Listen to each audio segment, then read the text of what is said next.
ক্ষমা লাভের সর্বনিম্ন উপায় কয়টা? পাঁচটা। এক নম্বরে কেউ যদি আল্লাহর কাছে ক্ষমা পেতে চায় তাহলে আমার নবী বলতেছেন তার লাগবে এক নম্বরে ঈমান এবং নেক আমল। এক নম্বর কি লাগবে? ঈমান এবং নেক আমল।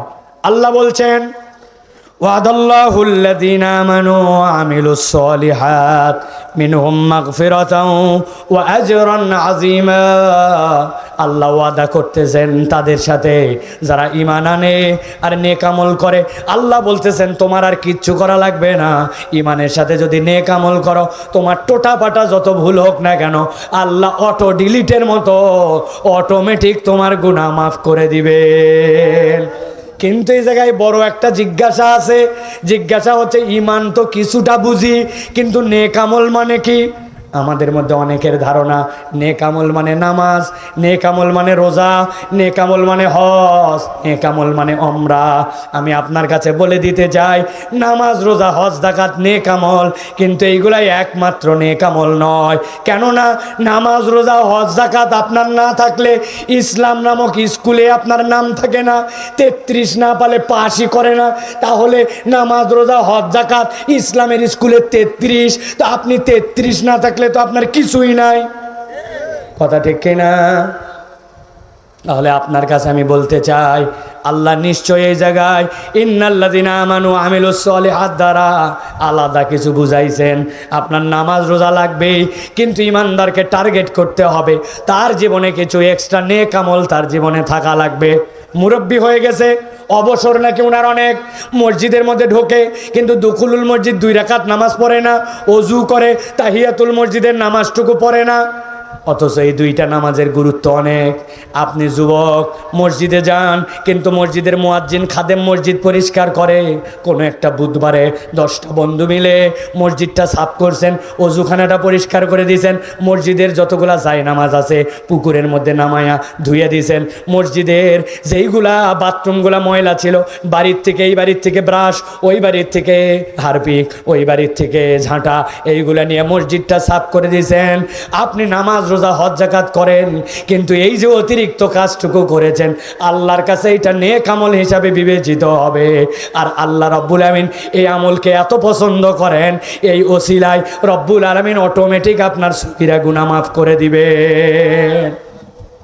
কোনো একটা মানুষ বিপদে পড়ছে, আপনি ঝাঁপায়ে গেছেন, অসুস্থ হয়েছে, তার জন্য আপনি একটু ট্রিটমেন্টের জন্য খরচ উঠানোর ব্যবস্থা করছেন।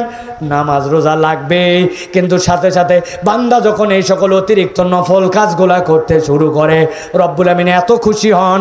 আল্লাহ বলছেন মিনহুম মাগফিরা, তাদের জন্য আল্লাহর পক্ষ থেকে মাগফিরা ও আজরান আজিমা। জান্নাতে যাওয়ার পরে যেই বান্দা এমন কাজ করছে যেইটা না করলে তার আমল নামায় গুনাহ হয় না, কিন্তু করলে আল্লাহ এমন খুশি হয়, ওই বান্দার এই আমলের কারণে জান্নাতের মধ্যে আল্লাহ তার সাথে দিদার দিয়ে দিবে। তাহলে আপনাকে আমাকে বেছে বেছে কিছু নেক আমল করার জন্য চেষ্টা করা লাগবে ভাই। কালি ফরজ পড়লাম আর মসজিদ থেকে বাইরে হয়ে গেলাম, নামাজ কালাম একটু বাড়ানো, নফল একটু বাড়ানো, তাহাজ্জুদ একটু বাড়ানো, দান সদাকা বাড়ানো, মানুষের বিপদে আগানো, ভালো কাজের সাথে সম্পৃক্ত হওয়া, এইগুলো আপনি যখন করতে শুরু করবেন আল্লাহ রাব্বুল আলামিন তখন আপনাকে এর জন্য একটা রিওয়ার্ড দিবেন। আর নফল আমলের মধ্যে সর্বোত্তম আমল কোরআন তেলাওয়াত করা। আপনাকে প্ল্যান করতে হবে প্রত্যেক দিন 10 মিনিট হলেও দুনিয়া একদিক হয়ে যাক, আমি কিছু না কিছু কোরআন তেলাওয়াত করব। এর থেকে উত্তম নেক আমল নাই। পারবো ইনশাআল্লাহ? পারবো ইনশাআল্লাহ? এটা হলো 1 নম্বর। কয়টা কারণ বলবো? 5টা। খেয়াল করেন। 2 নম্বরে আল্লাহ রাব্বুল আমিন বলছেন কেউ যদি আল্লাহর কাছে ক্ষমা পেতে চায় তাহলে আল্লাহর কাছে তাকে ক্ষমা চাওয়া লাগবে। অনেকেই বলবেন হুজুর আল্লাহর কাছে তো আমি ক্ষমা চাই। আল্লাহ কোরআনে বলছেন ওয়া মাইয়া আমাল সুআন, তোমাদের মধ্যে যে কোনো অপরাধ করে, আও ইয়াজলিম নাফসাহু, অথবা নিজের অন্তরের প্রতি জুলুম করে, সুম্মা ইয়াস্তাগফিরিল্লাহ, এরপরে আল্লাহর কাছে ইস্তেগফার করে, ইয়াজিদিল্লাহ গফুরুর রহিমা, আমি আল্লাহ জানাই দিলাম সে আল্লাহর কাছে ইস্তেগফার করলে আল্লাহকে গফুর, আল্লাহকে রহিম হিসাবে পেয়ে যাবে। বলবেন হুজুর এটা আবার ব্যাপার নাকি? আমরা তো রেগুলার আল্লাহর কাছে ইস্তেগফার করি কি না? নামাজের সালাম ফিরে আসসালামু আলাইকুম রহমতুল্লাহ, আসসালামু আলাইকুম, আস্তাগফিরুল্লাহ, আস্তাগফিরুল্লাহ আছে কিনা? আস্তাগফিরুল্লাহ এইটুকু হওয়ার পরে কি করি আমরা? আল্লাহর কাছে হাত তুলি, হাত তোলার পরে দোয়া করি।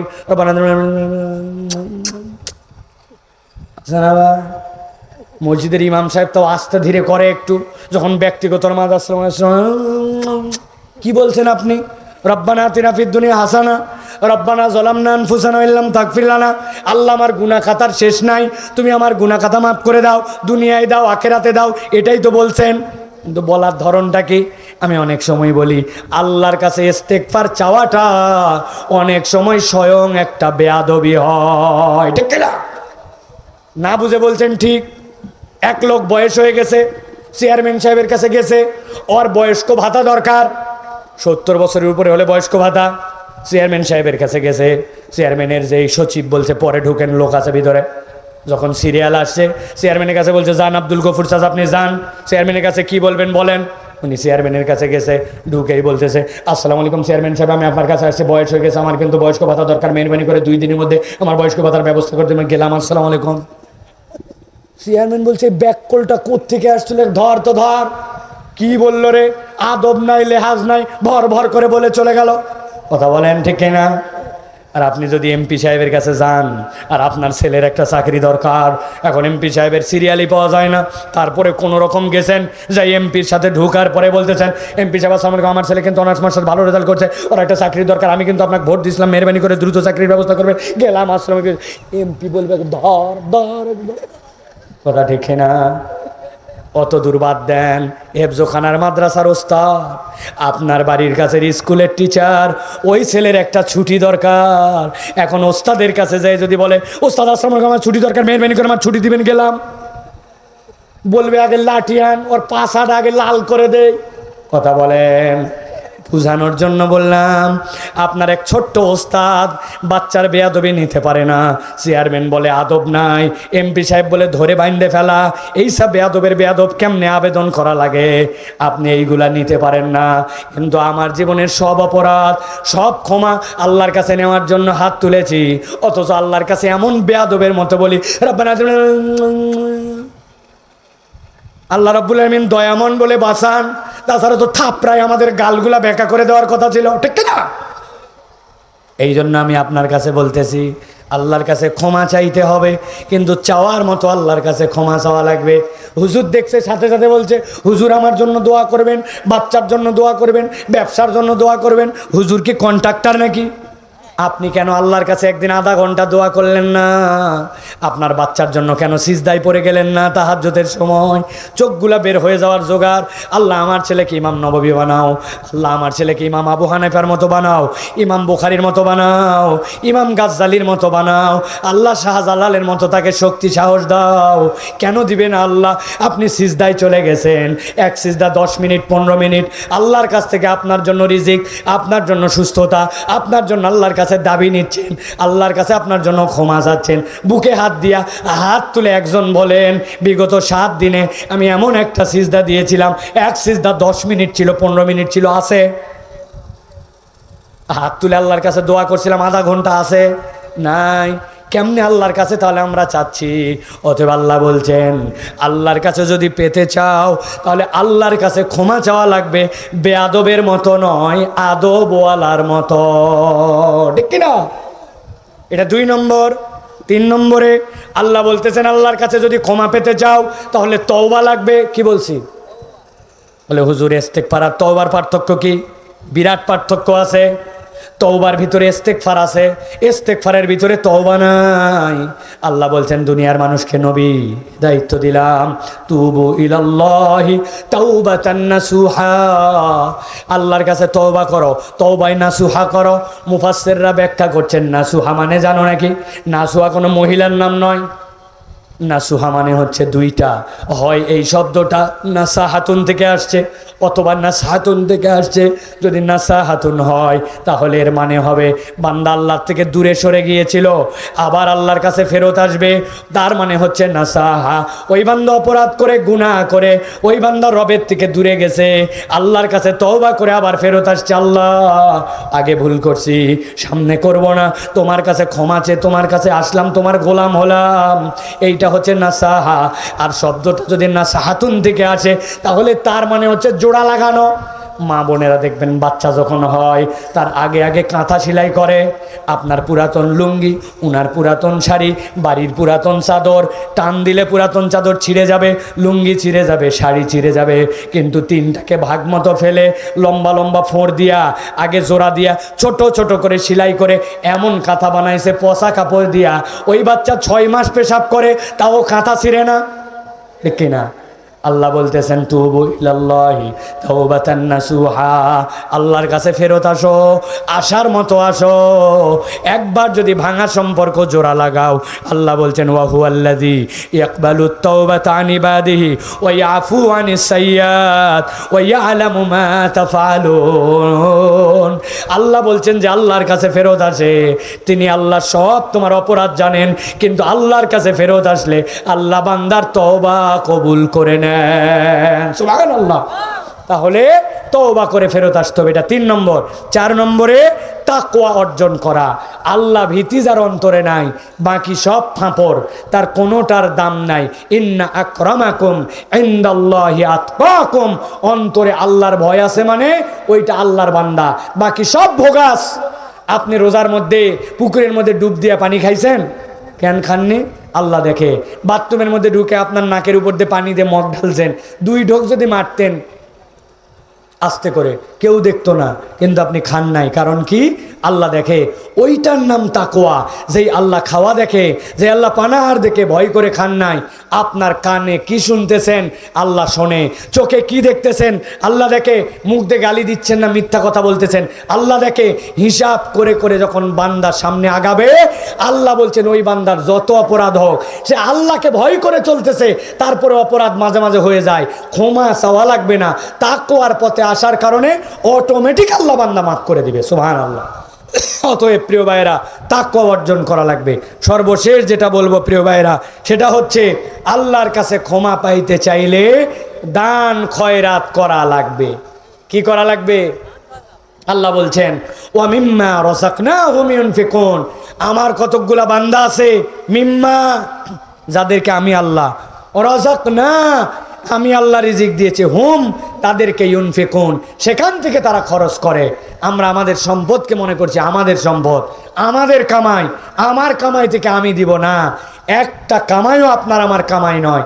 এই যে ধানের জমির উপরে আপনারা বসে আছেন না ভাই, বলেন তো ভাই, আমার শেষ কথা আপনাদের কাছে, এই ধান যে লাগাইছেন, এটা কি ছিটায় দিয়ে ধান লাগাইছেন, নাকি ধান প্রথমে একটা বেড বানাতে লাগাইছেন, এরপরে ওখান থেকে চারা তুলে তারপরে লাগাইছেন? ঠিক না ভাই?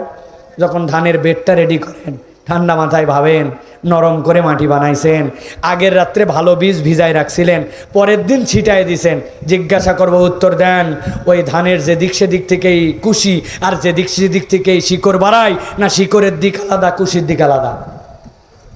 আলাদা দিক। কিন্তু আপনি আমি যখন ছিটাইছি 95% ভুল, কোনোটা শীত হয়ে পড়ছে, কোনোটা কাত হয়ে, কোনোটা একটার উপর আরেকটা, কোনোটা মাটি পায় নাই। কিন্তু খেয়াল করে দেখেন, এক রাত পার হতে না হতে 100 ভাগ শিকড় নিচের দিকে চলে গেল, কুশি উপর দিকে উঠে গেল। আমি ছিটায়ে ভুল করছি, 5% ওঠার কথা নয়, কিন্তু আল্লাহ শিকড়কে নিচের দিকে নিলেন, মাথাকে উঠাই দিলেন। কেমনে আপনি বলেন? ধান আমার, জমি আমার, সব আমার, মাটির নিচ থেকে সেচ দিচ্ছেন আপনি। পানি কোন বাপদাদা রেখে গেছিল? পানি তো আল্লাহর, সূর্য আল্লাহর। মাঠের মধ্যে একটা ইট পড়ে থাকলে পুরা মাঠ সবুজ, ওইটুক হলুদ হয়ে যায়, সূর্যর রশ্মি না থাকলে আবাদ হতো না। তা আল্লাহ বলছেন মিম্মা রাযাকনাহুম ইউনফিকুন, আমার দেওয়া রিজিক থেকে তুই দান করবি। কিন্তু বান্দা কুঞ্জুসের কুঞ্জুস, আল্লাহর জন্য দান করে না। বলবেন হুজুর আমরা করি। আমি পরীক্ষা নিতে চাই, আপনাদের মধ্যে বলেন, এইখানকার যে মসজিদ আছে, আপনারা জুমার নামাজ পড়েন, মসজিদে আপনাদের জুমার মুসল্লি কতজন? 200? কতজন ভাই? 250 জন। লাস্ট জুমায় আমার খুব প্রিয় ভাই একজন, দায়িত্বশীল মানুষ, সেই দাওয়াত নিয়ে কোথাতে কোথায় ছুটে চলে গেছে। খুবই এই মাদ্রাসার জন্য দরদি একজন আল্লাহর বান্দা। 250 জন লোক, বিগত জুমার কৌটার আদায় কত?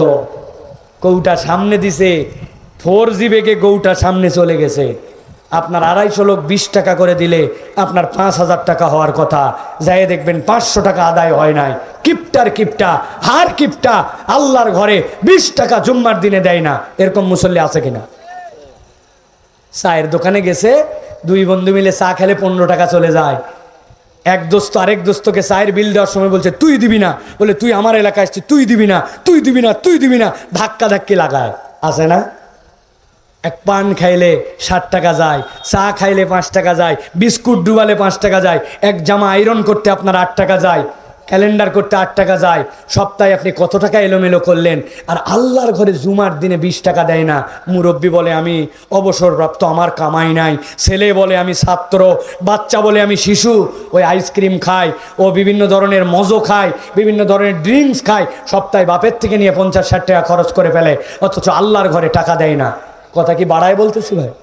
কথা বলেন, বাড়ায় বলতেছে? আপনারা শপথ নেন, দান করার অভ্যাস করেন।